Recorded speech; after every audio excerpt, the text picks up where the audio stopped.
හරි. මගේ දරුවනේ 10 ශ්‍රේණිය අපි මේ වෙනකොට සාකච්ඡා කරමින් ඉන්නේ ගුත්තිලකාවේ අවසාන අදියර නේද? ඒ කියන්නේ මම පුතාලට ගුත්තිලකාවේ ඉතිහාසය කතා කරා.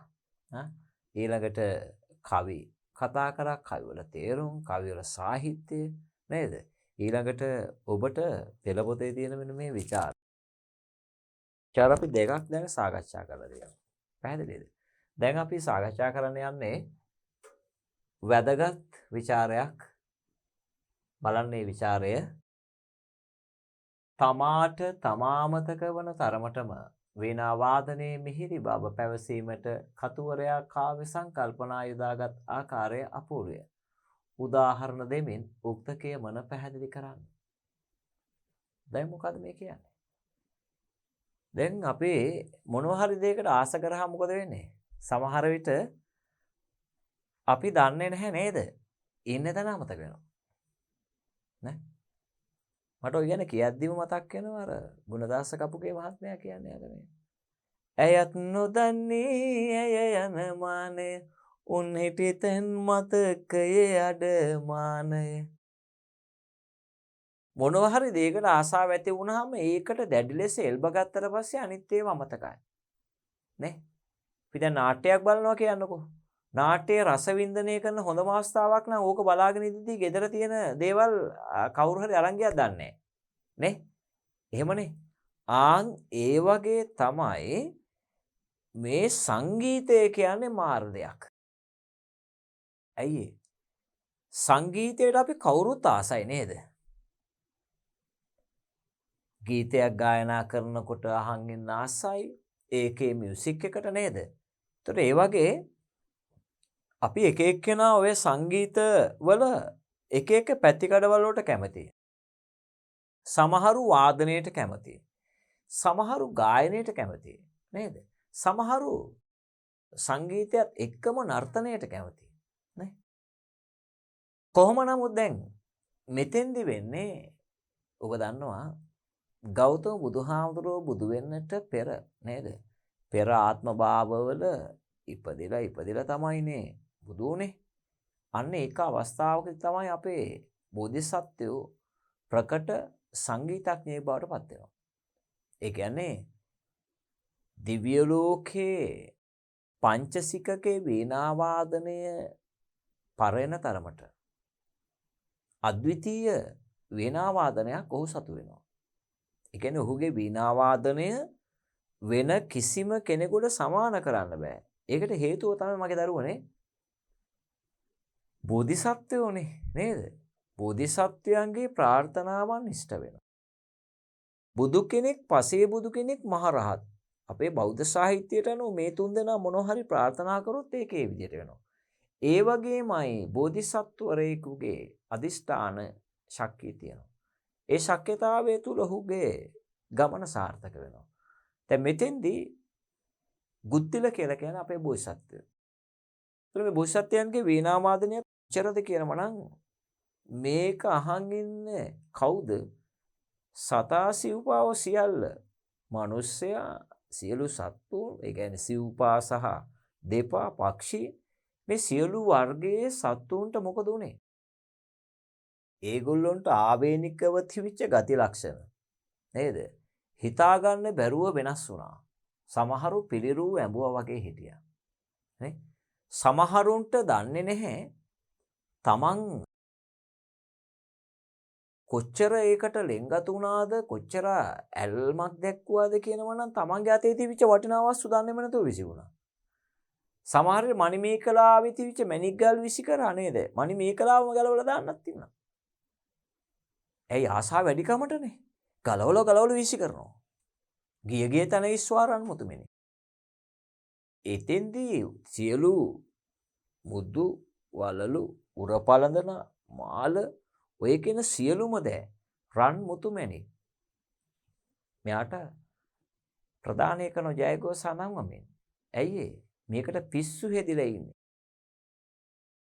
පිස්සු හැදුනහම කට ඇරගෙන ඇස් දෙක උඩ තියාගෙන ගල් කිල්ල වගේ අපිත් ඉන්නවා. පැහැදිලි. ඒතර අපි දන්නේ සමහරට සාක්කුඩක් දාලා සාක්කුවේ තියෙන දේක් අරන් ගියත් දන්නේ නැහැ. ඒ තරම් මේකට ආස වෙලා. අන්න එහෙම දෙයක් වෙලා තියෙන්නේ. බලන්න මොකක්ද වෙලා තියෙන්නේ කියලා. වෙන්න පුළුවන් දේවල්ද බලන්න වෙන්නේ. බලන්න. නිති නිරිඳුගේ රැක වලෙහි නියුත්තෝ ෘති ලෙස රුපුනෝද බිඳ ජයගත්තු පැතිරෙන වෙන නාද බැඳුණු සිතැත්තෝ අතිනාවි ගිලිහෙන බව නොමදත්තු මනමත් කරවන දනමුළු දෙරනා රසවත් වන වෙන නද නාද කරනා සවුනුත් සඳ පුරාගෙන ලෝභ දියුණා නොදනිත් දරුවන් දැන් ඇකයෙන් වැටුණා. දැන් ඔබට මේ සාහිත්‍ය පොතේ හරිද බලන්න මේ කවි වලින් මෙන්න මෙතන ඉඳලා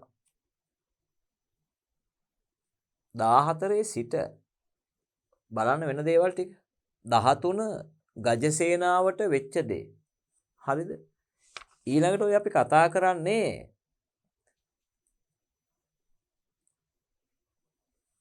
රජ්ජුරුවන්ගේ රැකවලනේ හිටපු කට්ටියට මොකක්ද උනේ ඊළඟට මේ දරුවෝ ඉන්න අම්මලාට මොකද්ද වෙන්නේ වෙන්න පුළුවන් දෙයක්ද ලෝකේ වටිනාම සම්පත දරුවෝ නේ මේ දරුවෝ වෙනුවෙන් මේ වැඩේත් කරන්නේ DP education අධ්‍යාපන නාලිකාව වෙනුවෙන් මේ ඔබ වෙනුවෙන් නෙමෙයි හැමදේම දරුවන්ට කියන සංකල්පය දරුවෝ තමයි මේ ලෝකේ වටිනාම වස්තුව අම්මට වටිනාම වස්තුව දරුවා දෙමෝපියන්ගේ වටිනාම සම්පත තමයි දරුවෝ. ඒගොල්ලෝගේ ජීවිතය ලස්සන කරනකම් ඒගොල්ලන්ට නිින්ද යන්නේ නැහැ. එහෙමනේ කියන්නේ මේ. නේ බලන්න. ඔබට තියෙනවා. ඔබගේ ජීවිතය ලස්සන කරනකම් ඒ අයට නිින්ද යන්නේ නැහැ. බලන්න. ඒ බලන්න. දෑතේ කරගැටේකේ අවසානයේ බලන්න. මේ බලන්න. 2500 වසරක් තිස්සේ මාතුටු සිහිනය පුංචි පුතුන් ඔබහට ලෝකය ඉදිකර දී මිස යා නොහැකිය මට පුංචි පුතුන් මොකද්ද මේ අපේ අම්මලා අපිට කිව්වේ S2 පියාගන්න බෑ මං S2 පියාගන්නවා අහවල් කෙනා වුණාට පස්සේ හරිද ඒක හරියටම හරි. ඒගොල්ලෝ බලාගෙන ඉන්න දේ උනාට පස්සේ තමයි මිය යන්නේ ගොඩක් දුරට. එහෙම නැතුව මිය යනවා සසරේ එක කර්මඵල අනුව. මම දැකපු දෙයක් තියෙනවා එහෙම. ඔය S2 පියාගන්න ඒ දේ වුණාම අපේ ආත්තම්මලා කියලා තියෙනවා. මට S2 පියාගන්න පුළුවන් වෙන්නේ මෙන්න මේ දේ වුණාම. පුතේ හරියට හරි. ඒ වගේ දෙමව්පියන්ගේ හරියටම අරමුණක් තියෙනවා අපේ ජීවිතේ ලස්සන වෙනකම් බලාගෙන ඉන්නේ. ඒක තමයි නිින්ද යන්න පුළුවන් හොඳම අවස්ථාව. එතකොට වටිනා වස්තු අපිනේ, දරුවෝනේ. දරුවෝ අතේ ඉන්න අම්මට මොකද්ද වෙලා තියෙන්නේ? මේ පිස්සු හෙදෙන වීණා වාදනය. ඔබ දන්නව මෝහන වීණා වාදනය කරද්දී කට ඇරගෙන අහන් එන්නේ. ඒ තරම්ම සුමේරි.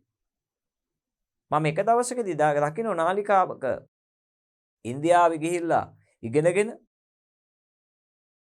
ලංකාවේ තරුණේ මෝහන වීණාව වාදනය කරනවා. මම ගේ ඇතුලේ නේ මම එළියේ හිටියේ වත්ත පහලිනවා මට ඇහෙනවා මේ වීණාවේ හඬ. මම ඇදිලා එනවා ගෙදරට ගේ ඇතුලට. එද්දි මේක ඒ තරම්ම පිස්සු හැදෙනවා. එහෙනම් බෝසත්යන්ගේ වීණාව පිස්සු නොවැටි යරිද? වෙන්නේ නැති. ඒ නිසා මේක අතිශෝක්තියක් නෙවෙයි. එහෙම වෙන්නේ නැති. එහෙම වෙන්නම ඇති. අතිශෝක්තියකින් කියනවා නම් තමයි නේද? නමුත් මේ අපි අතිශෝක්ති අලංකාරය තමයි ගන්නෙ. හැබැයි එහෙම වෙන්න පුළුවන්. වෙන්න ඉඩකඩ තියෙනවා. පැහැදිලිද? හරි. දැන් එතකොට අහන්නේ තමාට අමතක වන ආකාරයේ තරමට වීණා වාදනයේ මිහිරි වුණාලු. තමන් ඉන්නේ තැන. පේනවද පළවෙනි එක බලන්න. ඉස්සෙල්ලා මම මේකේ පැහැදිලි කිරීම කරනවා මේකට අදාළ අපි උදාහරණ තෝරගන්න ඕන. ඊළඟට මම ඔබට ලියන හැටි කියා දෙනවා. බලන්න දැන් මේ කවිය තුල බලන්න නිතිනිරි දුගේ රැක වලහිනි උතු ෘති ලෙස රුපුනොද බිඳ ජයගත්තු පැතිරෙන වෙන නද බැඳුණු සිතැත්තෝ අතිනවි මේ අතීතීය නවිය ගෙලිහෙන්න පුළුවන්ද? දැන් රජතුමාගේ ගාඩ් එකේ ඉන්න නේද ප්‍රභූ ආරක්ෂකවරයා ආරක්ෂක බටයා ඉන්න ඉරියව්වක් තියෙනවා. මෙහෙම ඉන්න ඉරියව් මේ පැත්තනේ. එතකොට ඒ ඉරියව්වේ ඉන්න මිනිස්සයා ඔහුට බෑ ඔහුගේ ශරීරය ඔහොමක ලැහැරිලා ඔහොම බලා බලා ඉන්න. එහෙම බෑ. එයාට තියෙන මේ පැත්ත නම් මේ පැත්ත විතරයි බලන් ඉන්න පුළුවන්. ඒක තමයි ආරක්ෂක බටයාගේ කාර්යභාරය. එතකොට මයි පුතේ අන්න දැන් ඔය වෙන්න බැරි දෙයක් නේ අතේ තිබුණු ආයුධේ වැටෙන්නේ කොහොමද? වැටෙන්න තරම් පිස්සු හැදිලා තියෙනවා. වීණා වාදනය. එහෙනම් මෙන්න මේ අතිශෝක්ති අලංකාරයේ මේකට යොදා ගන්නවා. ඒ යොදා ගැනීමත් එක්ක මේ කවි රසය තීව්‍ර වෙනවා. එතකොට වීණා වාදනයේ උත්කෘෂ්ඨභාව කොච්චරද කියනවා නම් ප්‍රභූ ආරක්ෂක බටයෝ නේද? ඒ කියන්නේ මේ රජුරුවන්ගේ ආරක්ෂාවේ සිටින ආරක්ෂක බටයා මේ වීණා වාදනයේට පිස්සු හැදිලා ඔහුගේ අතේ තිබුණු ආයුධේ වැටුණලු. මේ බලන්න. අතිනවි ගිලිහෙන බව නොමදත්තෝ නිති නිරිඳුගේ රැකවලෙහි උත්තෝ ෘති ලෙස රුපුනොද බිඳ ජයගත.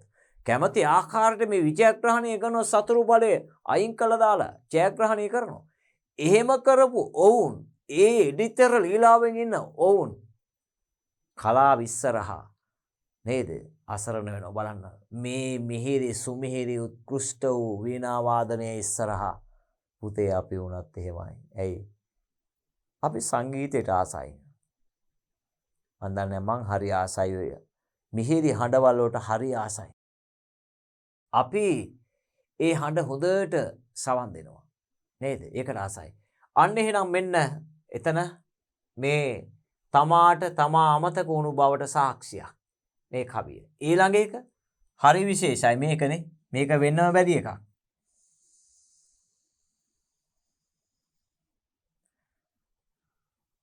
පුරකාන්තාව මේකට පිස්සු වැටලෙන බලන්න මනමත් කරවන ධන මුළු දෙරණා රසවත් වන වෙන නද නද කරනා සමනොත් සඳ පුරංගන ලොබ දෙවුණා නොදනිත් දරුවන් ඇකෙන් වැටුණා.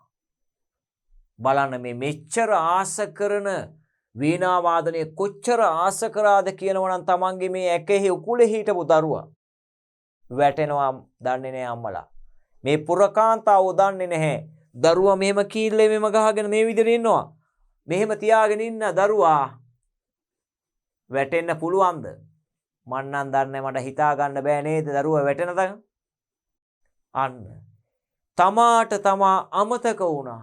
මොකක් හින්දාද? බෝධිසත්වයන්ගේ වීණා වාදනයේ ඒ තරම්ම මගේ පුතේ ශ්‍රේෂ්ඨයි. ඒ තරම්ම ශ්‍රේෂ්ඨයි මේක. පැහැදිලිද? ඒ නිසා තමාට තමා අමතක වුණා. ඔය මනුස්ස ස්වභාවය අපි ගත්තොත් මෙහෙම ඕකටම තව ප්‍රශ්නයක් ගන්නවා මේ විදියට.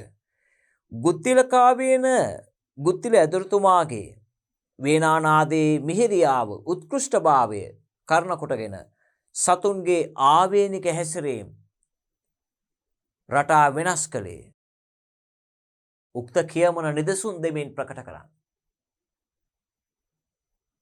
දැන් මම ඒකත් කියා දෙන විභාගෙදී එන්න පුළුවන් ඒවා. එතකොට ඔබට පේනවා මේ ජීව පරිසරය ඇති වෙච්ච විසිතුරුභාවය. ඇත්තුන්ට මද කිපිච්ච ඇත්තු ටික පිස්සු හැදෙනවා. දැඩි ලෙස ආදරය කරන්නේ ඔවුන්ගේ සහකාරිය. සහකාරිය අමතක වෙලා වීණා වාදනයේට පිස්සු හැදෙනවා. ගජසින් සිටියන් ගජසිරි කියේදී. රිලව්රෑන රිලව කියලා කියන්නේ සාමාන්‍යයෙන් නලියන සතෙක්නේ. ඒ නලියනේ ඔක්කොම ඉවරයි. මාළුරෑන් මෙන්න වෙලට ඇවිල්ලා ඉන්නවා. මිනිස්සුන්ට බය නැහැ. නන්දන කැන්දුටු වද පියසිසු මින්රල ගම් වෙරළ රැස්. මුවරෑ ඒත් එහෙමනේ. අශ්වය මෙහෙම වෙනස් වෙන්නේ කොහොමද? එතකොට නයා සහ ගුරුලා අතරේ තරහ. ඒව මුකුත් අමතකයි. මොකක් හින්දාද? වීණා වාදනයේ හින්දා. අපි ඒ විදිහට කතා කරනවා. බලන්න එහෙනම්. ඔන්න මේ දෙක පැහැදිලි. හරිද? ඔන්න ඊළඟට. අසන රිසින්නයි කැල උසලෝයා ඔවුන වෙතම සිටිනා ගුරුලෝයා වයන එවෙන නද ලොබම කළෝයා එදින වෛරසිත සිහි නොකළෝයා. දැන් ගුරුලා සහ නයා අතර ජම්මාන්තර වෛරයක් තියෙනවා. ඇයි ඒ? ගුරුලාගේ අර නියපොතු ටිකෙන් නයා අරගෙන මෙහෙම පට්ට ගහලා කෑල්ල පන පිටින් කනකොට කොච්චර වේදනයිද? ඒ හින්දා ඒ දෙන්න අතරේ පුදුම තරහක් තියෙන නයා මුකටිය වගේ. නයා මුකටිය වගේ. නයාට අඳුකොළ වගේ තමයි නයාට ගුරුලා පේන්නේ. මේ දෙන්න අතිශය ජම්මාන්තර වෛරක්කාරයෝ. හැබැයි එදා ඒ අයත් මොකද වුනේ? අර ඔක්කොම වෛරස් සිතුවිලි අමතක වුණා. එහෙනම් අපිට ජීවිතේ පණිවිඩයක් දෙන මොකද්ද පුතේ? ජීවිතේ කලාව අවශ්‍යයි. කලාව නැමැති මේ සුවිශේෂී ආභරණය අප ගාව තියෙන්න ඕන. කලාව නැත්තම් සාහිත්‍ය නැත්තම් මිනිසෙක් වෙන්නේ නැහැ. දැන් මේක සාහිත්‍යයක්නේ. ගීතේ සාහිත්‍යය, සංගීතේ සාහිත්‍යයක්. සංගීතය නැත්තම් සින්දුවක් අහන්න බෑ. ඒතර ඒවට අපි කියන ගීත සාහිත්‍ය කියලා.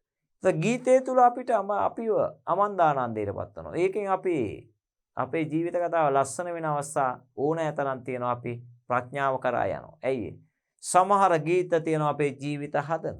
සමහර ගීත තියෙනවා ජීවිතයට හානි වෙනව තියෙන පුළුවන්. හැබැයි ඉතින් ශාස්ත්‍රීය ගීතයක ජීවිතය හදන එකම තමයි වෙන්නේ. පැහැදිලිද? හරි. බලන්න එහෙනම් ඊළඟ කවිය. යොදා සවන් වෙන නද රස සුලාභව නදා එකඟ සිත් වතනොම සකෝ බව සදා කුලය නොහැරමයන අසුභව එදා ගියේ රිලවුන් සංසල බව.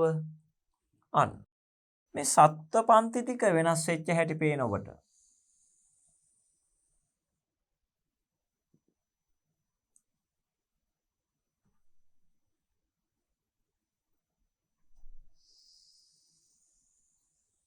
වීණා වාදන නිසා ගුරුලෝ සහ නයි අතරේ වෛර සිතුවිලි නැති වෙනවා.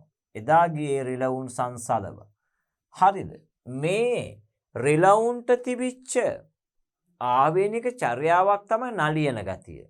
එක මොහොතක් ඉන්න බෑ. අපි සමහරට කියනවා කේන්ති ගියාම හරියට රිලෙවෙක් වගේ හැසිරෙන්න එපා කියලා. ඇයි ඒ? රිලා ගතිය මොකද්ද කතාවට හේතුව? ඒ දැඟලිලිකාර ගතිය. දැඟලිල්ල තියෙනවා නම් අපි කියනවා රිලා ගති කියලා. අන්න එතකොට එතෙන්දී ඒ රසභාවය නිසා නේද? වීණාවේ උත්කෘෂ්ඨ රසය නිසා රසයෙන් මත්තුණු මේ සත්ව පන්තිය ඒ අය හිටපු විදිය අමතක වුණා. ඒ අයට හිටපු විදිය අමතක වුණා. පැහැදිලිද? ඒතකොට දැන් මෙතෙන්දී දෙගොල්ලොම අරන් මේ කතා කරන්නේ නේ? එතකොට මේ බලන්න මේ කවිය තුල උතනින් අපිට සෑහෙන කතා කරන්න පුළුවන් මේවා. මේ බලන්න.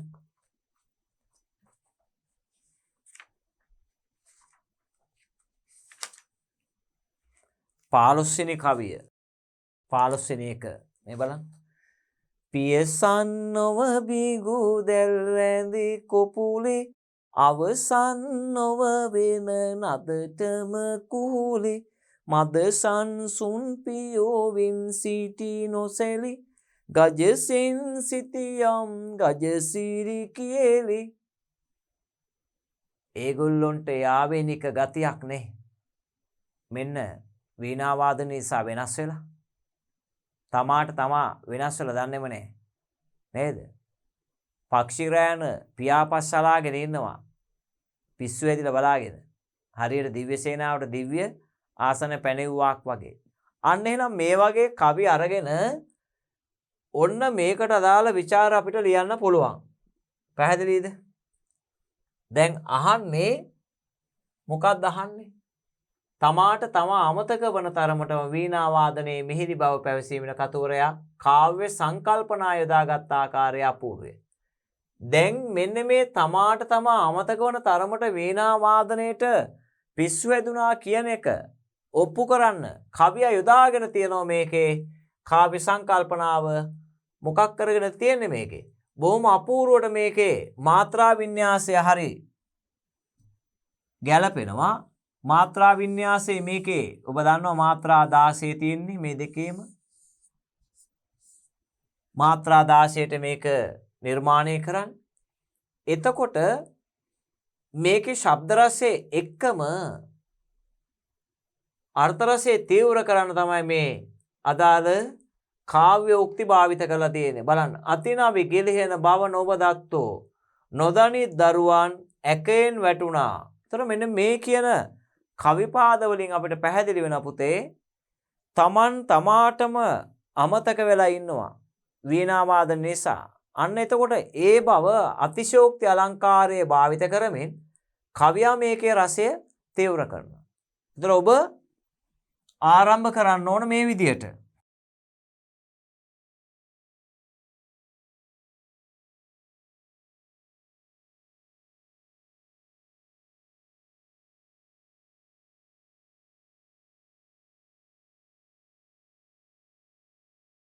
පළවෙනි ඡේදය.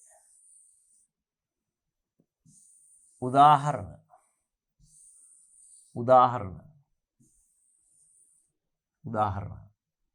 උදාහරණ සාමාන්‍යයෙන් තනි ප්‍රශ්නයක් නම් උදාහරණ 3යි. කොටස් දෙකකින් ඇහුවොත් උදාහරණ අපි 4ක් දානවා. වෙන අවසානයේ වෙනස් වෙනවා. දැන් අපි අර කියා දීපු විදියටම ආරම්භ කරන්න ඕන. කොහොමද? ඔබ දැන් මේක කටපාඩම් කරන්න එපා. විචාර ලියන්නේ නැහැ කටපාඩම් කරලා. මං ඔබට පදම් කරපු දෙයක් දුන්නාම මේකෙන් අහන ප්‍රශ්න වලට ඔබ ඒක දාන්න දැනගන්න ඕන. රත්තරන් ගුලියක් දුන්නාම රත්තරන් මාලයක් හදන්න වලල්ලක් හදන්න ඔබට පුළුවන් වෙන්න ඕන. ඔබේ අදාළ අච්චුවට දාන්න ඕන. ඒ වගේ ඔබට දැන් පදම් කරලා දුන්නාම මේ ටෙක්නික් එක ඔබට පුළුවන් ඒ ක්‍රමවේදය ඔස්සේ ඔබට ආවේනික ශෛලියකින් මේක පටන් ගන්න. පැහැදිලිද? එක එක විදිහට මේක පටන් ගන්න පුළුවන්. දැන් ඔබට මෙහෙම පටන් ගන්න පුළුවන්. කෝට්ටේව්ගේ රචනා කළාද කාව්‍ය ග්‍රන්ථ අතුරින් සුවිශේෂී කාව්‍ය ග්‍රන්ථයක් ලෙස වැත්තෑව හිමියන් විසින් රචනා කළාද ගුත්තිල කාව්‍ය හඳුනා දිය හැකියි. ඔය එක විදියක්. එහෙම නැත්නම් කෝට්ටේව්ගේ රචනා කළාද අග්‍රගණ්‍ය කාව්‍ය ග්‍රන්ථයක් ලෙස ගුත්තිල කාව්‍ය හඳුනා දිය හැකියි.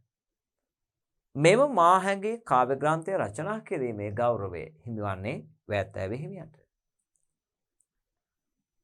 ඔය ආරම්භයේදී කොමාරි ආරම්භය ඔබ ගන්න ඕනේ විදිහට. කෝට්ටේව්ගේ රචනා කළාද අග්‍රගණ්‍ය කාව්‍ය ග්‍රන්ථයක් ලෙස ගුත්තිල කාව්‍ය හඳුනා දිය හැකියි. මෙම මාහැඟේ කාව්‍ය ග්‍රන්ථය රචනා කිරීම සඳහා වැත්තෑව හිමියන් වස්තුවිෂය ලෙස යොදාගෙන තිබෙන්නේ 550 ජාතක පොතේන ගුත්තිල ජාතක කතාවයි. ගුත්තිල ජාතක කතාව මුල් කරගෙන රචනා වූ මෙම කාව්‍යයේ ප්‍රධාන චරිතය ලෙස විකාශනය වී තිබෙන්නේ අප මහා බෝසතාණන් වහන්සේ වන ගුත්තිල ඇදුරුතුමන්ගේ චරිතයයි. ගුත්තිල ඇදුරුතුමන්ගේ චරිතයයි. එකී චරිතයේ සමග ඝට්ටණයට සලස්වනුයේ ඔහුගේ ශිෂ්‍යයෙකු මූසිලගේ චරිතය. කාගේද? මූසිලගේ චරිතය. මේකී චරිතද්වය මුල් කරගෙන රචිත මෙම කාව්‍යයේ එන අපූර්ව වැනුමක් ලෙස ගුත්තිල වෙන නද වැනුම හඳුනා දිය හැක. මෙම වැනුම තුළින්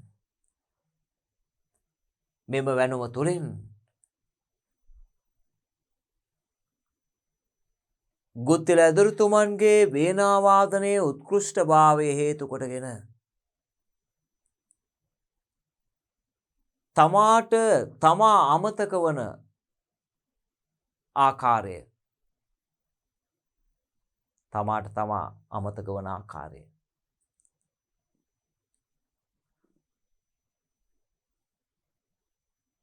එකේ එනම් වෙනනද පැදි පෙළ කවි තුලින් කවියා ප්‍රකට කිරීමට උත්සාහ දරා ඇති බව පෙනේ. එහිදී කවියා යට ගැළපෙන ඖචිත්‍ය ගුණෙන් අනුවන කාව්‍ය සංකල්පනා යොදාගෙන තිබෙන බව පෙනේ.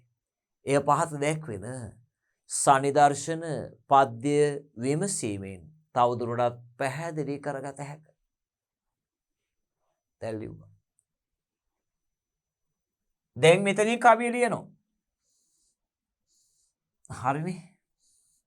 කවිය ලිව්වා දැන්. දැන් අපි කියන්න ඕන. අපි ගන්න කවිය මොකද්ද?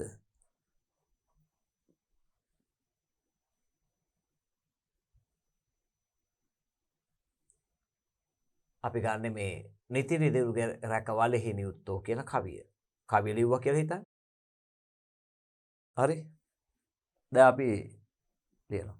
ඊට කවිය දෙස්ස විමසිල්ලෙන් බලන විට වැත්තෑ විහිමියන් එම කවිය තුලින් සුපැහැදිලි කරනුයේ රජුට ආරක්ෂාව සපයමින් සිටි ආරක්ෂක වටේ සිය සතුරු හමුදාව පරාජයට පත් කර ජයග්‍රහණය ලබලා සතුටින් සිටින මොහොතේ වේනා වාදනයේට නිසා ඒ කියන්නේ වේනා වාදනයෙන් මුසපත් වෙච්ච නිසා වේනා අර ඔක්කොම දිනලා ඉවර වෙලා නේද? අපි පැහැදිලි කරන්න ඕනේ ඒක. මේ කවියෙන් කියවෙන අදහස ඔබ සරලව ගන්න ඕන. නේද? ඊට කවිය තුලින් කවියා ප්‍රකට කරනුයේ එහෙම නැත්නම් පැහැදිලි කරනුයේ රජතුමාට ආරක්ෂාව සපයන ආරක්ෂක බටේන් ගුත්තිල ඇදුරුතුමන්ගේ වේනා වාදනයෙන් දැඩි ලෙස මුසපත් වේ. ඔවුන් ළඟ ඔවුන් අත්වල තිබුණු ආයුධ ගිලිහුණු ආකාරයයි. හරිද? එය කවියා දක්වනුයේ මෙසේ. ඔන්න දැන් අපි කියන මේ විදිහට නේද? අතිනාවි ගිලිහෙන බව නොමදත්තෝ පැතිරෙන වෙනනද බැඳුණු සිත ඇත්තෝ.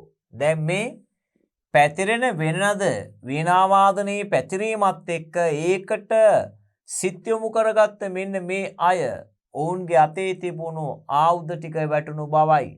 ඒතර මේක කිසිසේත් වෙන්න පුළුවන් දෙයක්ද නේද? වෙන්න පුළුවන් අමාරු වෙන්නේ වෙන්න විදියක් නෑ නේද? රජ්ජුරෝ ගාවින් නෑ. අන්න එනම් මෙහිදී රයිට් එකී අදහස කවියා විෂද කිරීම සඳහා කවි රසයේ උද්දීපනය වන ආකාරයට අතිශයෝක්ති අලංකාරයේද භාවිත කර තිබේ. හරිද?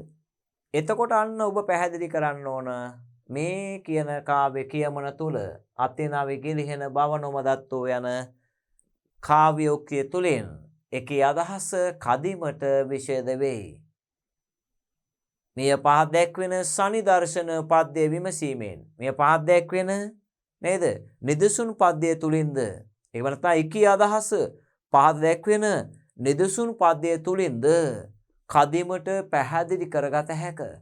ගන්නවා මේ කවිය. මෙන්න මේ කවියත් අරගෙන කියනවා ඉහත කවිය තුලින් වැතේ විහිමියන් පැහැදිලි කරනුයේ වීණා වාදනයේ ගුත්තිල ඇදුරුතුමන්ගේ වීණා වාදනයෙන් මුසපත් වූ බලන්න කවුද ඉන්නේ මේකේ? පුරකාන්තාව මනමත් කරවන ධනමුළු දරනා නේ මේකේ මත් වෙච්ච මේ මුළු ජනයා මේ මේ ධනය සියලු දෙනා මොකද වෙලා තියෙන්නේ? රසවත් වන නද කරන මේ වෙන නාදයටම මේගොල්ලෝ මත් වෙලා හිටියේ. ඒ අතරේ හිටපු අය තමයි මේ කවුද? සවනෝ සඳ පුරගන ලොබ දෙවුනා නොදනිත් දරුවන් නැකේ නොටනවා. මේ පුරකාන්තාවන්ගේ කුලෙහි සිටි දරුවෝ එකේ සිටි දරුවෝ දන්නේම නෑ පුතේ බිම වැටිලා. අන්න එහෙනම් ඒ කවි පාදයේ මේ තියෙනවා මෙන්න මේ කවිය තුල සියලු දේ අරගෙන එළියට දෙන්නේ මෙන්න මේ කවිපාදය. මෙන්න මේ අලංකාර කාව්‍යෝක්තිය මේ කියන කවිපාදයේ තුලින් තමයි අර කියන තමාට තමා අමතක වෙච්ච ආකාරයේ කවියා පැහැදිලි කරන්නේ. එහෙනම් ඒ තුලද කවියා යොදාගෙන තියෙන අතිශයෝක්ති අලංකාරය. ඒතර මේකේ ශබ්ද මාධුර්ය මනා ලෙස තීව්‍ර කරලා තියෙනවා. ඒක මේකට ගැළපෙන නේද? කාව්‍යෝක්තියක් භාවිත කරලා තියෙනවා. ඒ කාව්‍යෝක්තිය තුල මේ රසවත් පද්‍ය සංකල්පනාවක් බවට පත් වෙලා තියෙනවා. කවියාගේ තියෙන ප්‍රතිභාපූර්ණ කවිත්වය නිසා. පැහැදිලිද? කවියා සැබවින්ම පුතේ අපූර්ව වස්තු නිර්මාණය කිරීමට ඇති හැකියාව තියෙන කෙනෙක්. ඒ හින්දා අපි යාට කියනවා ප්‍රතිභාපූර්ණ කවියෙක් කියලා. වැත්තේ හාමුදුරුවෝ කියන්නේ පුදුම දක්ෂයෙක්. ඒ අවස්ථාවට ගැළපෙන විදියට විවිධ විරිත් භාවිත කරනවා. ඖචිත්‍ය ගුණයෙන් අනුන උපමා අලංකාර භාවිත කරනවා. ඔය කියන කාව්‍යෝක්ති භාවිත කරලා මේ රස නිෂ්පත්තියට ගෙනියනවා. අතිශෝක්ති අලංකාරය තියෙනවා නේ. උපමා අලංකාර භාවිත කරනවා. රූපක මේවා හරහා මොකද කරන්නේ? අර්ථ රසයේ උද්දීපනය කළා රසවත් කාව්‍ය සංකල්පනාවක් බවට පත් කරලා තියෙනවා. ඒ සංකල්පනාවක් බවට පත් කරන්න පුළුවන් වෙලා තියෙන බලන්න. ඒ මිහිරිභාවය තමයි කවියා මේකට එකතු කරලා පෙන්නන්නේ. මෙහෙම වුණොත් මෙන්න මේ දේ වුණා කියලා. මේ වීණා වාදනය කොච්චර උත්කෘෂ්ඨ වුණාද කියනවනම් ඒ තරමට මේක මේ අය පිස්සු හැදුනා. දරුවෝ අතේ ඉන්න අය දරුවෝ වැටුණා කියලා කියන්නේ. අන්න ඊට පස්සේ ඒ කවියත් ඔබ පැහැදිලි කරා අර විදියට. ඊළඟට ඒකේ ජීව පරිසරය අපි ගන්නවා. ජීව පරිසරයේ දැන් මේ දෙක ඔබට තියෙනවා. ඔබට පුළුවන් වුණ අපි තව කවි ඕන තරම් තියෙනවා පුතේ. ওই දෙක ඔබට පුළුවන් විස්තර කරන්න. මම ওই වගේ තව එකක් ඔබට අරන් දෙනවා. කියා දෙනවා මේකේ. මොකද්ද? පියසන් නෝ බිඟු දැල් රැඳි කොපුලේ. දැන් ඔබ කවිය ලියනවා ඒකේ. මෙතන ලියනවා පියසන් නෝ බිඟු දැල් රැඳි කොපුලේ. ඊළඟට ඔබ ඒකේ කියනවා නේද? ඒකෙත් අපි කියනවා. ලස්සන ලියන්න ඒක. අත් අකුරු හොඳට ලියන්න. ඉහත කවිය දෙස අන්න ලියනවා. කවිය දෙස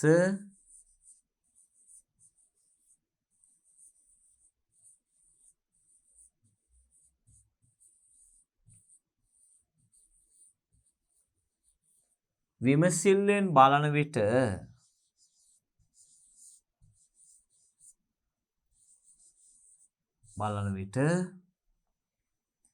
කවියා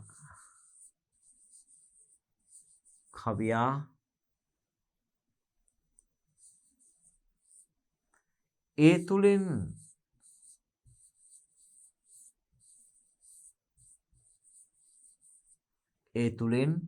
ප්‍රකට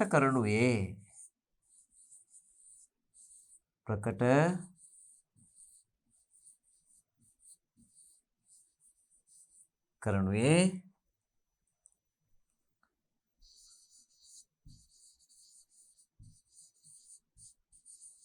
ගුත්තිල ඇදුරුතුමන්ගේ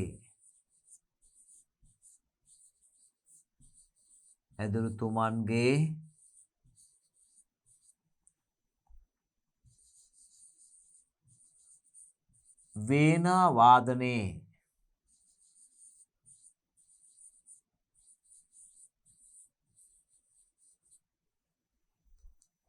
වාදනයේ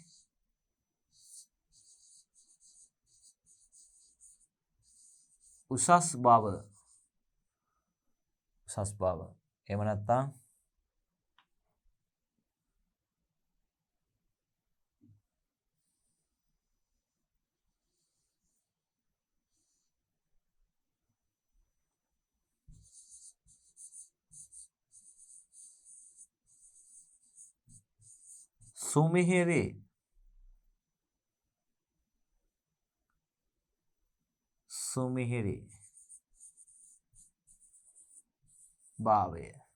සුමිහිරි භාවය කරන කොටගෙන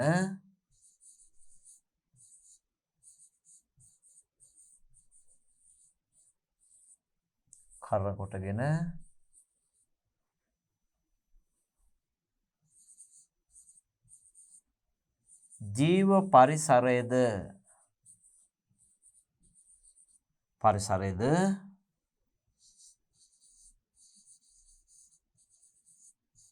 වෙනස් වූ අයුරුය. හරි.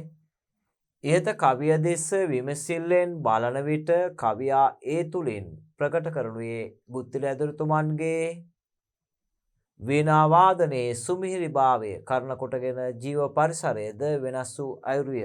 අන්න දැන් කියනවා එනම් මද කිපුණු හස්්‍ය රාජයෙන්. හරිද? මද කිපුණු හස්්‍ය රාජයෙන් හරියට මොන වගේද ඉන්නේ? ගජසින් සිටියන් ගජසිරිකේදී හරියට සිටියමක් ඇඳා වගේ ඉන්නවා. ඒගොල්ලන්ට ආවේනික අර මද කිපුණාම ඇතිවෙන ඒ චංචලභාවය නේද? ඒ කුලයට ඒ ගෝත්‍රයට ආවේනික ලක්ෂණ ටික ඔක්කොම අමතක වෙනවා. මීමැස්සුන්ගේ ඒ උන්ට ආවේනික ලක්ෂණයක් තමයි මේ මද උරා බොන්න ආපු මීමැස්සෝ මද උරන ගමන් රුන් ගාලා නාද දෙමින් පියාපස් සලමින් ඒ නාද කිරීම පසෙකට තියෙනවා කම්මුල් වල එල්ලිලා ඉන්නවා. මෙහෙම එල්ලිලා ඉන්නවා. පියසන්නෝ බිඟු දැල් රැඳි කොපුලේ මීමැසි සමූහයක් කොපුල් වල එල්ලිලා ඉන්නවා කම්මුලේ. මේ ඇස් දෙකෙන් වැగిරෙන මද බොන්න ආපු අය කම්මුලේ එල්ලිලා ඉන්නවා. කම්මුලේ එල්ලෙනකොටම කන්තල පහර ගහන මේ මද කිපුණු හස්තියෝ කන්තල පහර ගහන්නේ නැහැ. අර මේ දඟලන ඉරියව්ව නලවන ඉරියව්ව ඔක්කොම නවතිනවා. මොකද එයා මද කිපිච්ච නිසා එයා එක ඉරියව්වෙන් ඉන්නේ. මේ සත්තුන්ට එක කාලයකදී මද කිපෙන්නේ. ඒ වෙලාවට ඒගොල්ලෝ අනිවාර්යෙන් සහකාරිය හොයාගෙන යනවා. ඒක නවත්තන්න බෑ. ඒකයි සමහරලාට ওই පෙරහැරවල් වල ඇත්තු කුලප්පු වෙන්නේ. ඒ සත්තුන්ගේ ඒ කාලය දැනගන්න ඕන. සමහර විට ඒ වගේ අවස්ථාවලත් එහෙම වෙනවා. විවිධ අවස්ථාවලින් කුලප්පු වෙන්න පුළුවන්. සමහරට මද කිපිච්ච ඇතෙක් හිටියොත් එහෙම ඒ වෙලාවේදී තව ඇත්පන්ති අය හිටියොත් ඒ මොහොතේදී කලබල වෙන්න පුළුවන්. ඒතොර ඒ ආවේනික ශෛලිය සම්පූර්ණයෙන්ම නැති වුණේ ගුත්තිල ඇදුරුතුමන්ගේ වීණා වාදනය නිසා. ඒතොර වීණා වාදනය නිසා ඒගොල්ලෝ අමතක වුණා කියලා කවියා අපිට සිතුවමක් මවනවා. නේද? ඒක කියන්න ඕන. දැන් මේ කියලා ඒ ටික පැහැදිලිව මම මේ ඔබට ආරම්භ කරන අවස්ථාව මේ දුන්නේ. පැහැදිලිද? මේම ආරම්භ කළා අරගෙන අදාළ ප්‍රශ්නෙට මේක සම්බන්ධ කරන්න ඕන. සම්බන්ධ කරලා ඉවර වෙලා අපි කියනවා ඊට පස්සේ පොමණක් නෙවෙයි පහත දැක්වෙන නිදසුන් පද්‍යයද උක්ත අදහස සනාථ කරයි. හරි? ඔන්න දැන් එතකොට ඒක ඔබ ඉවර කරා මේ විදියට ලස්සනට. දැන් එහෙම ඉවර කළා ඔබට පුළුවන් මේ කවිය තුල අවසානයේ ගන්න ලස්සනට මෙහෙම.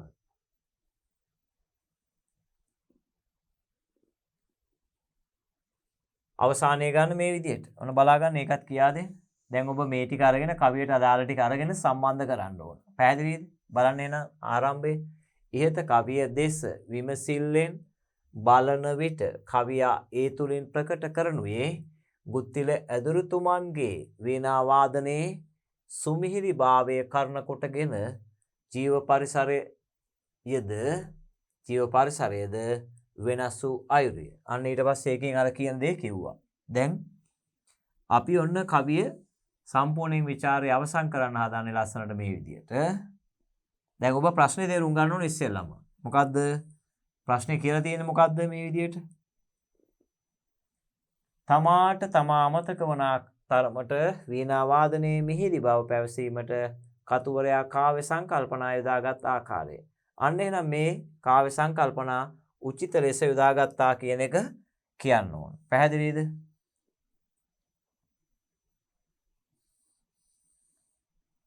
ඔන්න ඒකෙත් අවසානයේ පටන් ගන්න කියා දෙන්නම්. ඔක්කොම ඉවර කරන්න නැහැ. ඔබ ඊටු ටික ඉවර කරන්න ඕනේ ඒකේ.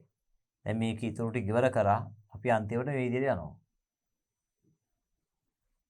මේම බලා ගන්න. මේ අනුව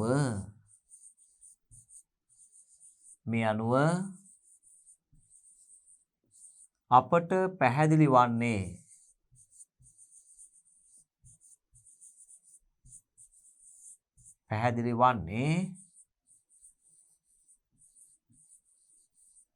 හරිද? ඔන්න එහෙම අවසන් කරන්න. මේ අනුව අපට පැහැදිලි වන්නේ මම ඔන්න ඔබට කියන්නම් ඔබ ඒක ලස්සනට ලියා ගන්න ඕන.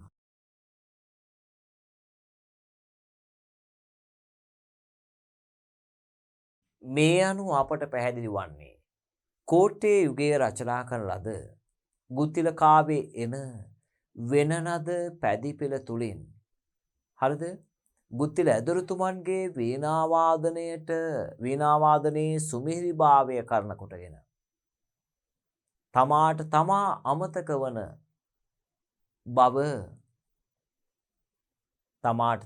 අමතක වන බව කවියාසිය කාව්‍ය සංකල්පනා එනම් ඉතා රසවත් කවි සිතුවම් තුළින් පැහැදිලි කර ඇති බවයි. එතකොට එතෙන්දී යොදාගත්ත දේවල් අපි මුලින් කිව්වනේ. ඒ ටික කියලා ඔබ ලස්සනට ඒක අවසන් කරන්න ඕන. පැහැදිලිද? හරි. බලමු අපි එහෙනම් ඊළඟ ਵਿਚාරය. ඔන්න හොඳ එකක්. අර්ථය තීව්‍ර වන්නේ ශබ්දයේ එහා ගැළපෙන ලෙස අනුගත කළහොත් පමණි. ගුත්තිල කාව්‍යයේ මේ සඳහා හොඳම නිදසුනකි. අන්න දැන් පුතේ මම ඔබට මේක කියා දීලා තියෙනවා. දැන් මේක මතක් කරන්නම් ආයි ඔබට. හරිද? මේ විදියට මේ සටහන ඔබ කටපාඩම් කරලා තියාගන්න. සටහන මම මේකේ දාන්නම් මේකට ගැළපෙන විදියට. ඒ කියන්නේ ඔබ දන්නවා බාමහ කියන පඬිවරයා නේද?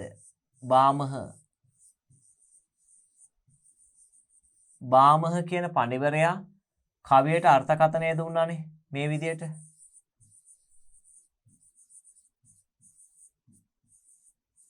ශබ්දාර්ථයේ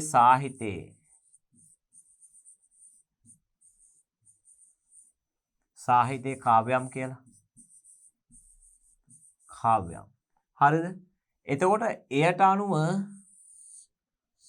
ශබ්ද රසය කවියක තියෙනවා මොකද්ද? ශබ්ද රසය. අනිත් පැත්තේ තියෙන්න ඕනේ යා කියනවා අර්ථ රසය.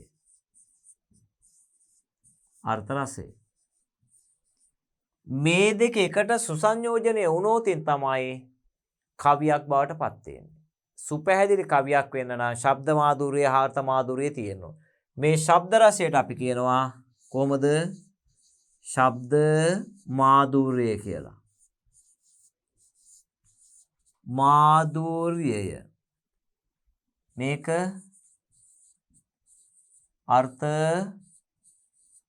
මාධුර්යය. හරිද? ශබ්දාලංකාර අර්ථාලංකාර මේ ඔක්කොම එකට කියවෙන්නේ.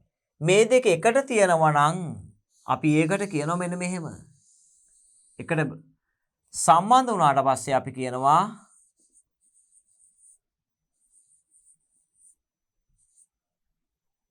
ධ්වනි පූර්ණ.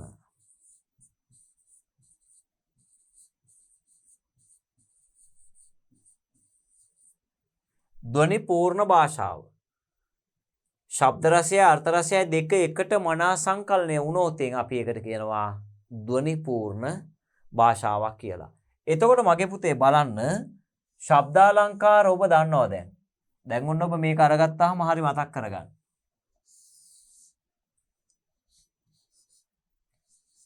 එලි සමය තියෙන්න ඕන. හරිද? එලි සමය. එලි සමය තියෙනවා නම් හරි. එලි සමය නැතයි කියලා ශබ්ද රසය නැති වෙන්නේ නැහැ. ඒකට තමයි මේ තියෙන අනිත් ඒවා. අනුප්‍රාසය. ඊළඟට පිරිත. තව තියෙන ලය රිද්මය ඒ ටික. නමුත් අපි මේ ඔබට ප්‍රමාණවත් විදියට මේක ගන්නවා.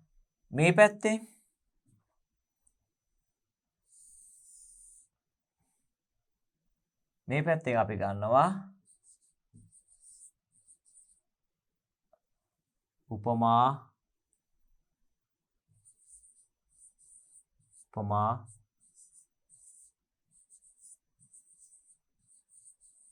රූපක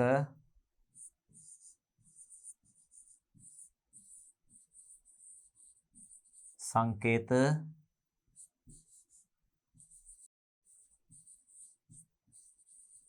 අතිශයෝක්ති අලංකාරය අලංකාරය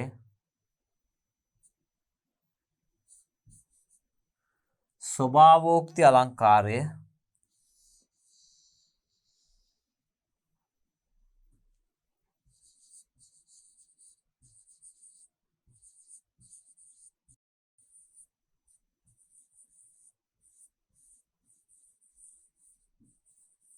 ස්වභාවෝක්ති අලංකාරය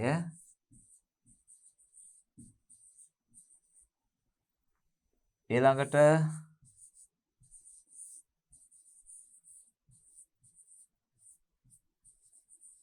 උත්ප්‍රේක්ෂා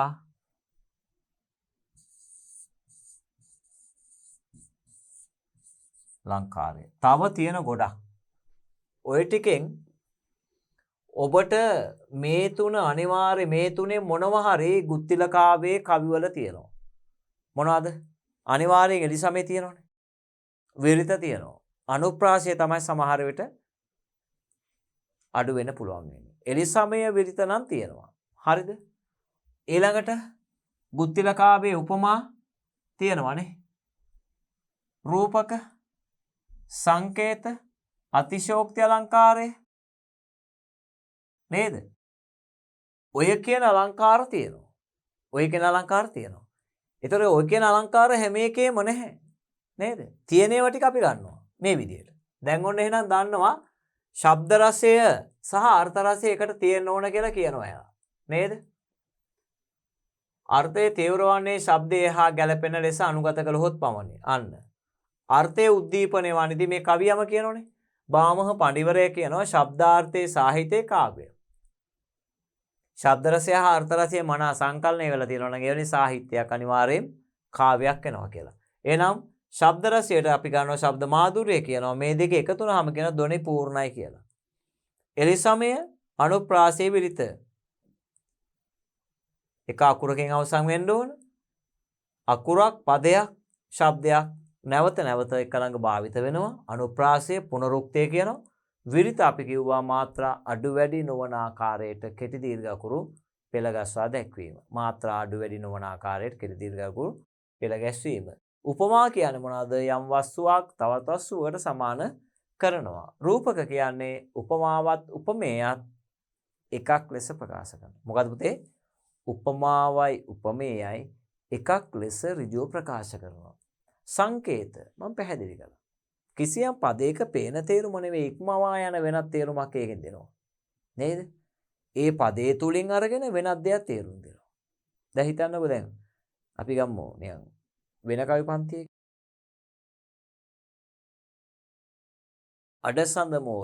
අඩසඳ මෝරන මැදියම් මහසින් බිලිඳු හදට කිරි දියර ගලයි හෙටයි දිවන නව ලෝකය දැක දැක පුංචි පුතාහි නෙන්නේ නැහැ අඩසඳ මෝරන මැදියම් මහසේ බිලිඳු හදට කිරි දියර ගලයි කිරි දියර පේන තේරුම මොකද්ද මේ සංකේත සංවර්ධනයේ අරුණලු උදා වෙන බව. ඔහුට සංවර්ධනයේ අරුණලු උදා වෙන බව තමයි ඒ තියෙන්නේ. ඒ වගේ සංකේතාත්මක යම්කිසි පදයකින් වෙනත් අර්ථයක් දෙනවා. ඒකේ වෙනත් දෙයක් අදහස් කරනවා. පැහැදිලිද? එහෙම තමයි. දැන් කන්ද කෙන්ද කරුණු පිණිස කන්දට ගරහාලා ගීතය. කන්ද කියන්නේ උතුම් පුද්ගලයා. කෙන්ද කියන්නේ දුර්වල කෙනා. ගුත්තිල කන්ද කෙන්ද මූසිල. අන්න ඒ වගේ. හරිද? හරි. බලමු දැන් අපි එහෙනම්. ශබ්ද රසයට ඕනේව ශබ්ද රසය සහ අර්ථ රසය ඒකත් එක්කම තියෙනවා. අර්ථයේ තීව්‍ර වන්නේ ශබ්දයේ හා සමග ගැළපීමෙන්ලු. බලමු මේකට තියෙනේවා. මොන කවි හතරක් තියෙනවා. මම ඕකට ගන්නවා මේකට ගුත්තිලකාවේ එන ඒ කියන්නේ වීණා වාදනයේ උත්කෘෂ්ඨභාවය එන කවිය. මේ කවියට කලින් මම ඒක ගන්නවා. මොකද්ද? දිය දිය ගොස පල කරමින් සපමිනි. දැන් අපි කවියේ කියන්න තියෙන්නේ මොකද්ද? අර්ථයට ගැළපෙන ලෙස ශබ්දය අනුගත වුණා කියලා. මේ බලන්න. මේකත් එක්කම මේ ටික තියෙද්දි මම ඔබට තව කවියක් ගන්නම් මෙහෙම.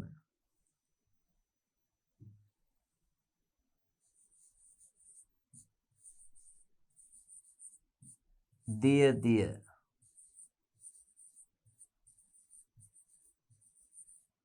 ගොස පල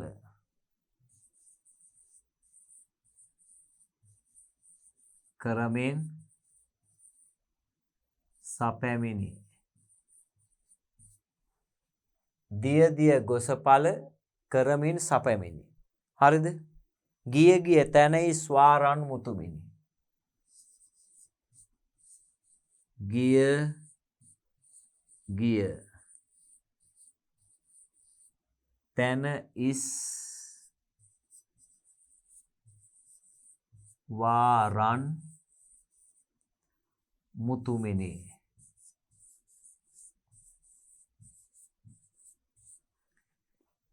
දිය දිය ගොස පල කරමින් සපැමිනි. ගිය ගිය තැන ඉස් වාරන් මුතුමිනි.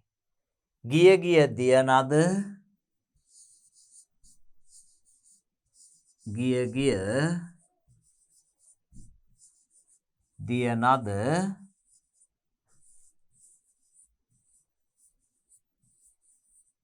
ගෙනමින් එනමිනි. හරිද? ගිය ගිය දියනද එනමෙන් ගෙනමිනි. ගිය ගිය දියනද එනමින් ගෙනමිනි. මේ විදියට.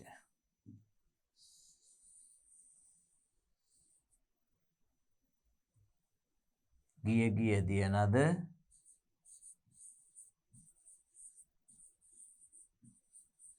එනමින්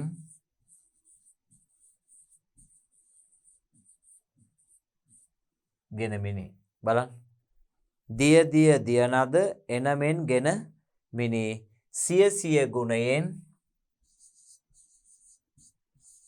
සිය සිය ගුණයෙන් වෙන නද වෙන නද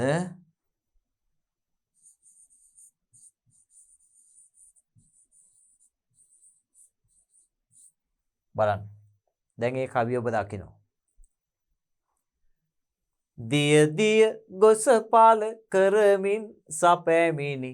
ගිය ගිය තැනයිස් වාරන් මුතුමිනි. ගිය ගිය දියනද එනමින් ගෙනමිනි. සිය සිය ගුණයෙන් වෙන නද නික්මිනි. බලන්න එකේ ශබ්ද රසය.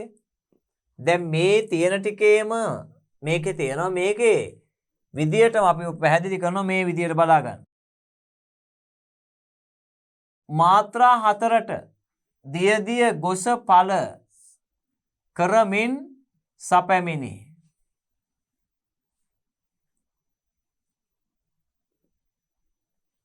කරමින් සපැමිනි. පේනවද?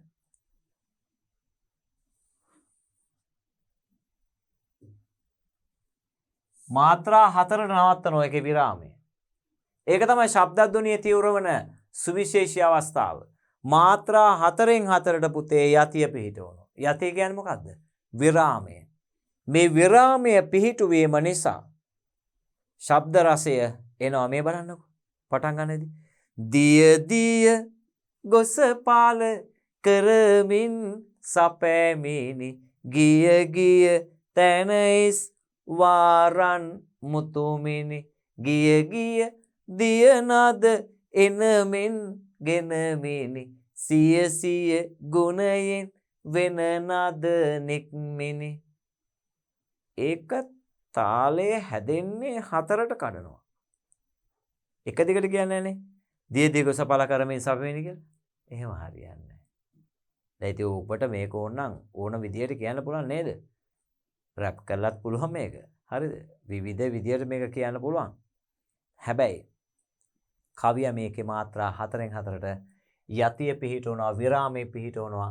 විරාමයේ පිහිටවල තමයි මේකේ මාත්‍රා 16 පදක විරිතට එන්නේ. මාත්‍රා කීයද? මාත්‍රා 16යි. මේ හැම එකේම මාත්‍රා 16යි.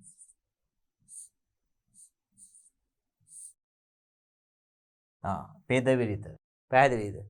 එතකොට අන්න පුතේ ශබ්ද රසය මේකේ හොඳටම තියෙනවා දැන්. මොකද්ද?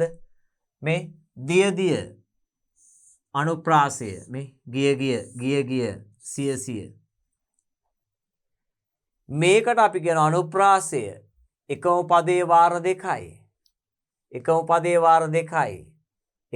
වාර දෙකයි. ඒවට අපි කියන අනුප්‍රාසයවත් පුනරුක්තිය. දැන් ඔන්න එහෙනම් ඒ කවිය දන්නවා.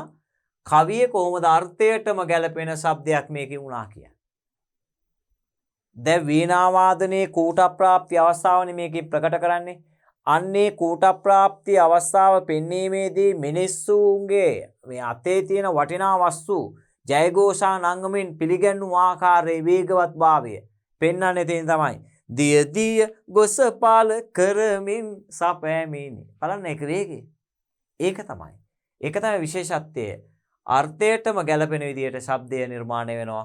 එතකොට තමයි ඒ අර්ථ රසයේ බෙහෙවින්ම තීව්‍ර වෙන්නේ. එතකොට තමයි ධ්වනිපූර්ණ භාෂාවක් නිර්මාණය වෙන්නේ. අන්න දැන් අපිට පුළුවන් දැන් කාව්‍ය ආරම්භ කරනවා. හරිද? මොකද්ද ප්‍රශ්නේ අහලා තියෙන්නේ?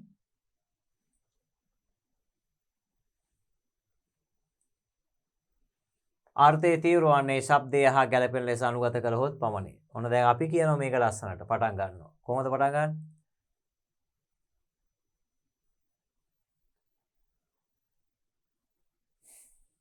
හරි. මෙහෙම පටන් ගමු අපි ඕක. අර විදියටම. නේද?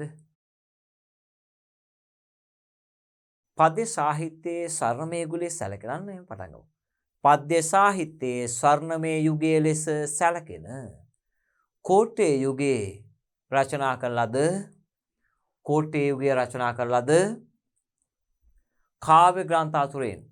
කාව්‍ය ග්‍රන්ථ අතුරෙන්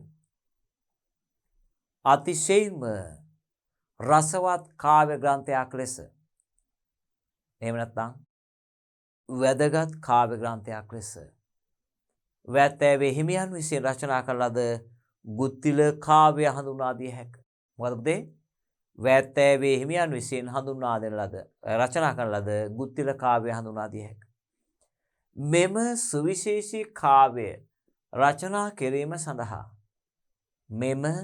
සුවිශේෂී කාව්‍ය රචනා කිරීම සඳහා වැත්තෑවේ හිමියන් විසින් වස්තු විශේෂ ලෙස යොදාගෙන තිබෙන්නේ 550 ජාතක පුතේ එන ගුත්තිල ජාතක කතාවයි. මොන ජාතක කතාවද? ගුත්තිල ජාතක කතාවයි.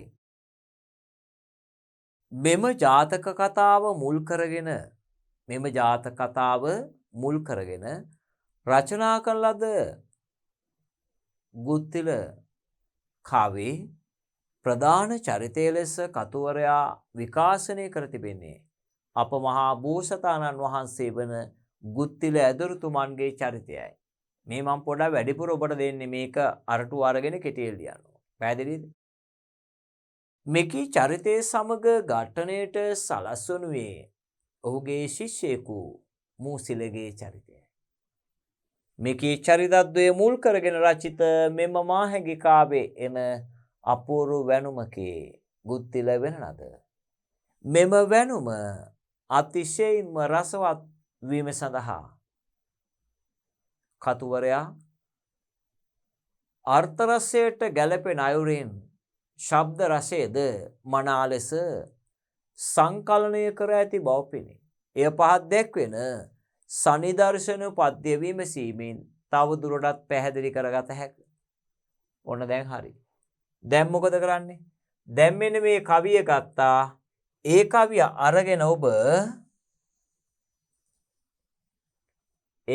අරගෙන ඔබ මෙන්න මේ දැන් කතාව මේ තියෙනුනේ නේද?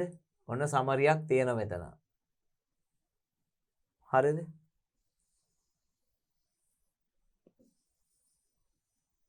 හරිද? ඔබට ලියන්න පුළුවන්. මම ඔබට කියන්නම් ඔබ ලියන්න. එතකොට හරි.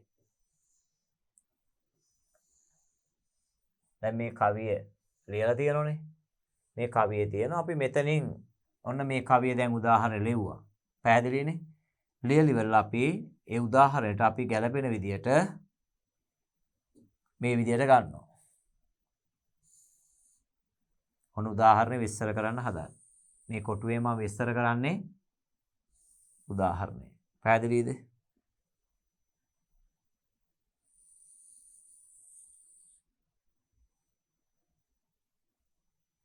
මදි වෙයි මං හිතන්නේ නේද?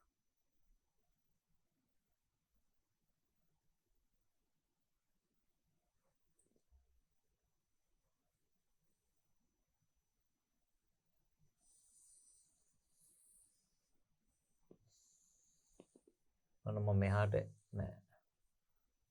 බලන්නකෝ. හරි. ඔන්න ඔය ටික තියාගමු. අපි මෙතනින් කවිය මේ විදිහට පටන් ගන්නවා. හරිද? අර විදිහටම. ඉහත කවිය දෙස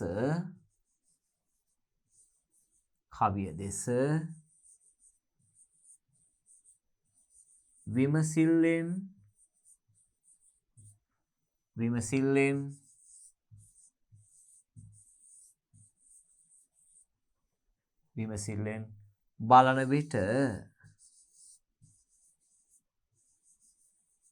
බලන විට කවියා ඒ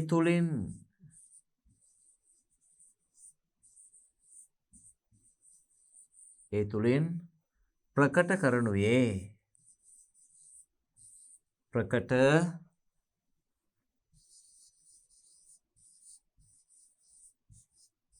කරනුයේ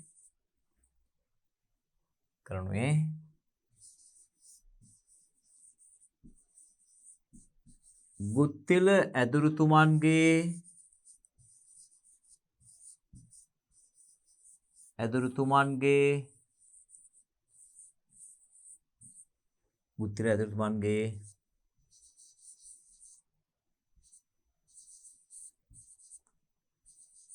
වීණා වාදනයේ හරිද? වීණා වාදනයේ උත්කෘෂ්ඨභාවය. උත්කෘෂ්ඨ කියලා කියන්නේ උසස් බව, ශ්‍රේෂ්ඨ බව. පැහැදිලිද? උත්කෘෂ්ඨභාවය හේතු කොටගෙන හරිද? ඒ තුලින් මුසපත් වූ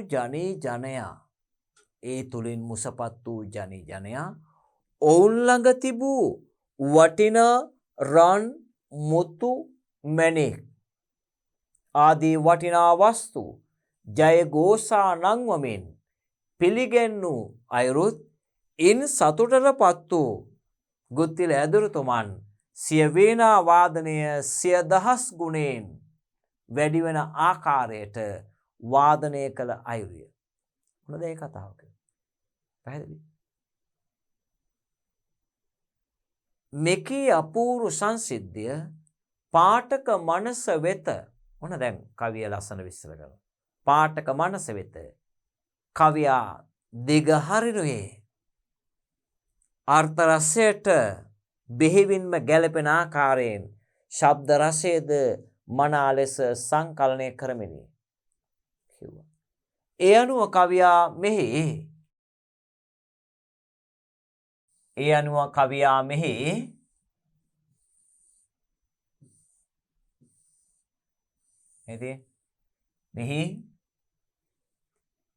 මුල අග එලි සමයත් මාත්‍රා 16 පදක විරිතත් ගිය සිය යනාදී වශයෙන් උචිත ලෙස අනුප්‍රාසයත් යොදා තිබෙන අතර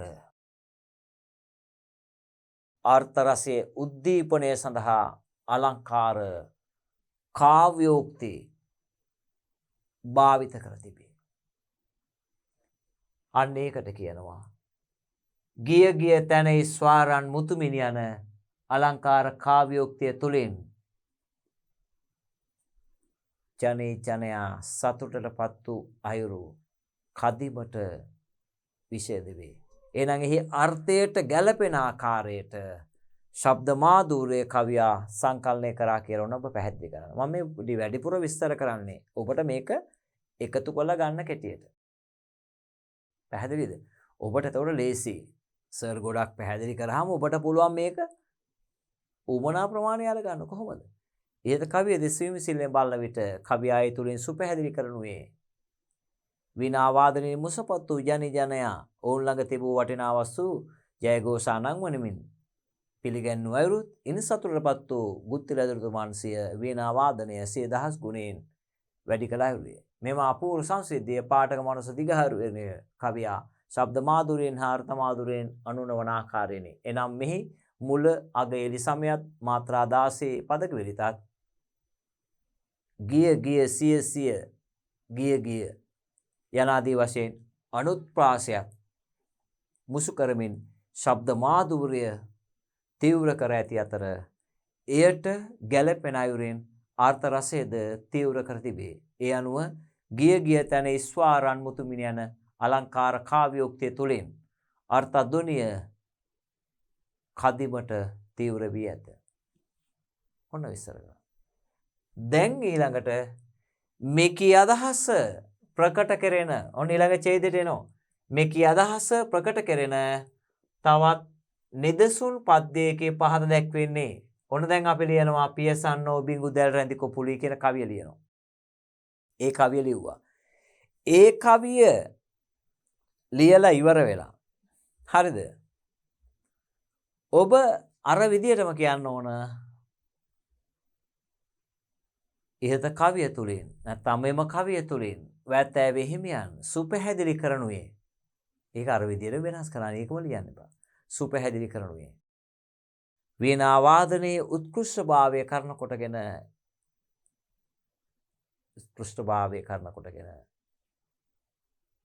මද කිපුණු හස්්‍ය රාජයන්ගේ මද උරා බීමට පැමිණි මීමෙසි සමූහයා පියාපත් නොසොල්ලා කම්මුල් වල රැස්ව සිටි අයුරුත් මද කිපුණු හස්්‍ය රාජයන් සිය ආවේනික චංචල ස්වභාවය පසෙකට තබා සිටියමක් ඇන්දාසේ සිටි අයුරිය. පැහැදිලි? ඊළඟට කියනවා මෙම අපූර්ව සංසිද්ධිය පාඨකයා තුළ පාඨකයා වෙත කවියා ඉදිරිපත් කරනුයේ ශබ්ද මාධුර්යයෙන් හා අර්ථ මාධුර්යයෙන් වන ආකාරයෙනි.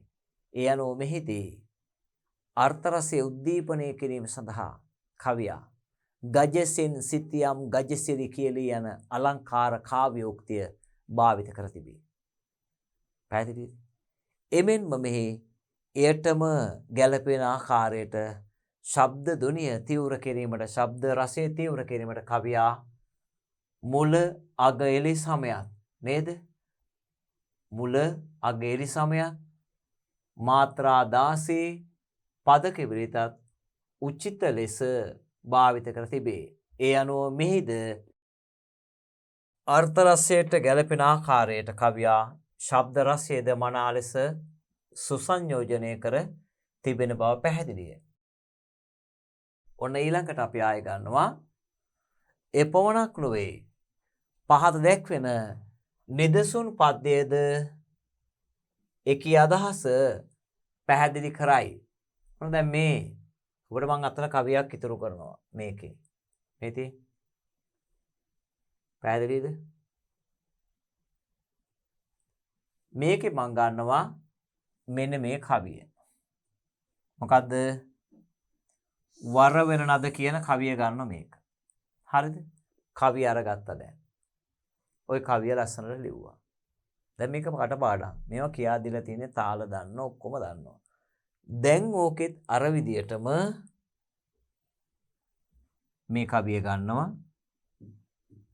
මේ කවිය ගන්නවා. හරි? මේ කවියත් ඔබ කියන්න ඕන අර විදියට. මම ඒකෙත් ආරම්භ කරනවා ඉතිරි ටික මම ඔබට කියනවා ඔබ සම්පූර්ණ කරගන්න ඕන හොඳට අහලා.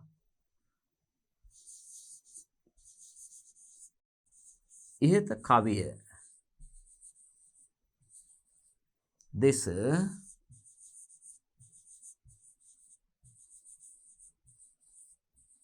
විමසිල්ලෙන්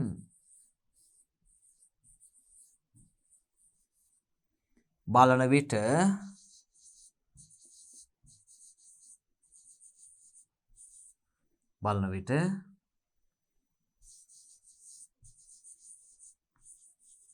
කවියා ඒ තුලින්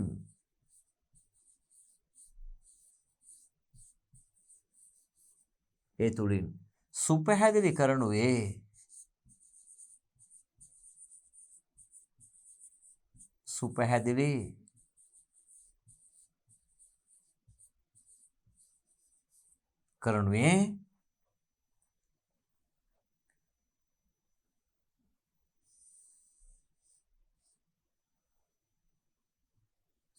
කරනුයේ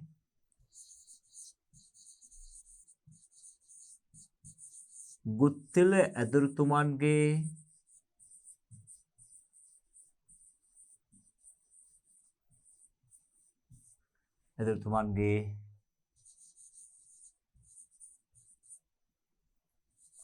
වීණා වාදනයේ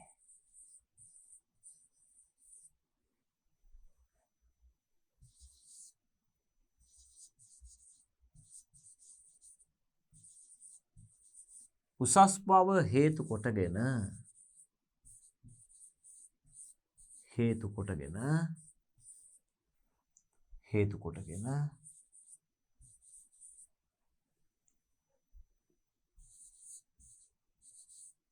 ජීව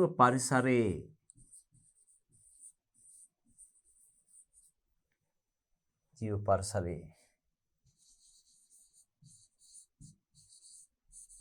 ඇති වූ අපූර්වත්වයකි. මොකක්ද කියලා කියන්න ඕන? අපූර්වත්වයකි. එනම් හරිද? බලන්න, ඊයත කවිය දෙස විමසිල්ලෙන් බලන විට කවියා ඒ තුලින් සුපැහැදිලි කරනුයේ ගුත්තිල ඇදුරුතුමන්ගේ වීණා වාදනයේ උසස් බව හේතු කොටගෙන ජීව පරිසරයේ ඇති වූ අපූර්වත්වයකි. එනම් කියනවා මොකද්ද මේ? වර වෙන නදාසමින් සිත සතුසිනේ සරහැර සියතුන් පියපත් විදිමිනේ පුරඹර වසමින් සිටි රංග කුම්මැනේ සුරසෙනගට සුරසුන් පැනවුවේ. එනම් වීණා වාදනයෙන් මුසපත් වූ පක්ෂී සමූහයා පියාපත් සෙලවීම පසෙක තබා පුර ආකාශය පුරා රැස්ව සිටි අයුරිය. ඒගොල්ලෝ පියාපත් සලන්නේ නැතුව පුර ආකාශය පුරාවටම රැස්ව සිටියා. එය කවියා දකිනුවේ දිව්‍ය සේනාවට ආසන පැනෙව්වාක් මෙනි. අන්න බලන්න. සුරසෙනගට සුරසුන් පැනවුවැනි. අන අතිශෝක්ති අලංකාරය මුසු කරගෙන අපූර්ව සිදුවීමක්. පක්ෂීන් මෙහෙම පියාපත් සලාගෙන ඉන්නවා, හිල්ලෙන්නේවත් නැහැ. පුරාකාශේ කවිය මේක දකින්නේ දිව්‍ය සේනාවට ආසන පැනෙව්වා. හරිද? එතකොට මෙන්න මේ අපූර්ව සංසිද්ධිය පාඨක මනස වෙත කවිය ඉදිරිපත් කරන්නේ පුතේ. ශබ්ද මාධුරයෙන් හා අර්ථ මාධුරය කියන අර්ථයටම ගැලපෙන ශබ්ද රසයක් මුසු කරමිනි. අන්න එතකොට ඔබ කියනවා මේකෙත් ඊළඟට කියනවා මෙහි මුල අග එලි සමයත් මාත්‍රා 16 පදක විරිතත් තුලින් කවියේ ශබ්ද මාධුර්ය කදිමට තීව්‍ර කළ තියෙනවා. එසේ තීව්‍ර කර තිබෙන්නේ මෙහි අර්ථ රසයටද මනා ගැළපීමෙනි. අර්ථ රසය උද්දීපනය කරන්න කවිය යොදාගන්නේ ඖචිත්‍ය ගුණයෙන් අනුන උපමාලංකාර භාවිත කළ දෙනවා. සුරසෙනගට සුරසුන් පැනවුවැනි. මේ දිව්‍ය සෙනගට දිව්‍ය සේනාවට මොනවාද? දිව්‍ය ආසන පැනෙව්වාක් වැනි කියලා. අන්න දැන් ඔබ ඒක කිව්වා. හරිද? ඔප්පු කරා. අර්ථයට ගැළපෙන ලෙස ශබ්දය මුසු කරා. පැහැදිලිද? අර්ථයට ගැළපෙන ලෙස ශබ්දය මුසු කරා. එතකොට ඒක බෙහෙවින්ම කවියක් වෙනවා. බාමහ පඬිවරයා කිව්වේ එහෙමනේ. ශබ්ද රසයේ අර්ථ රසයේ මනා සංකලනය නම් ඒක තමයි කවිය. ආයි කිසි සමාවක් නැහැ, කිසි කතාවක් නැහැ. ඒ තරම් මේක ගුණාත්මකයි නේද? බලන්න එහෙනම්. දැන් එහෙනම් ඔබට පැහැදිලි කරන්න පුළුවන් ඒ කවිය ওই විදියට ලස්සනට පැහැදිලි කරා. හරිද? මේකේ අදහස කදිමට විශේෂවන. දැන් ඔන්න මෙතන ඊටු ටික ලිව්වනේ. ලියලිවල ඊළඟ කවියට අපි යනවා. මේකේ අදහස කදිමට විශේෂවන. අන්න විශේෂවන කියලා ඔබ ලියන්න ඕන. ඒ ওই ලස්සන වචන ටික ඔබ භාවිත කරන්න ඕන. විශේෂවන කියලා ලියන්නේ මෙහෙම. කවියට විශේෂ. ඔබ මෙහෙම ලිව්වොත් එහෙම වැරදි.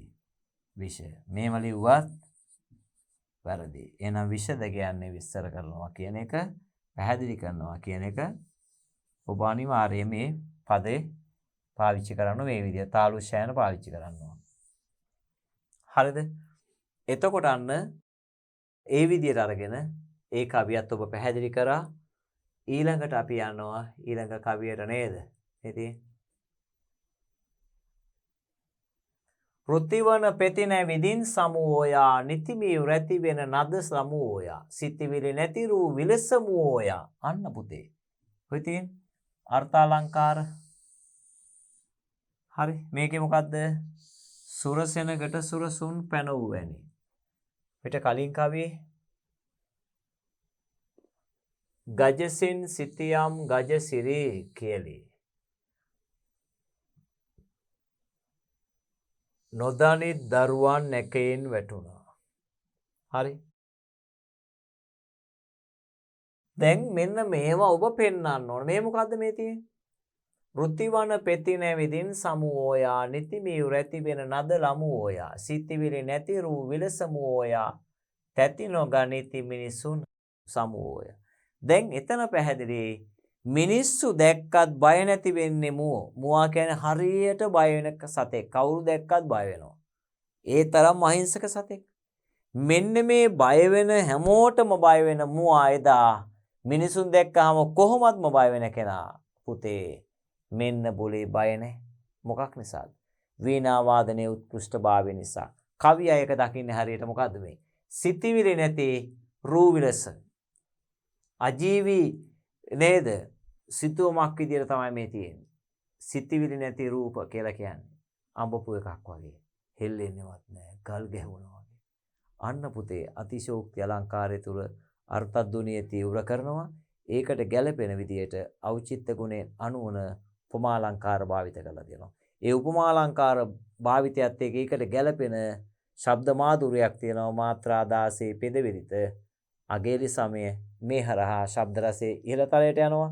ඒකම අවියෝජනීයව බැඳෙනවා අර්ථ රසයේ. ඒ අනුව ශබ්ද රසය හා අර්ථ රසය මනා ලෙස සංකලනය වුණා කියලා ඔබට කියන්න පුළුවන්. ඒ කියන්නේ අර්ථයට ගැළපෙන ලෙස ශබ්ද රසයේ තීව්‍ර කරා කියලා. පැහැදිලිද?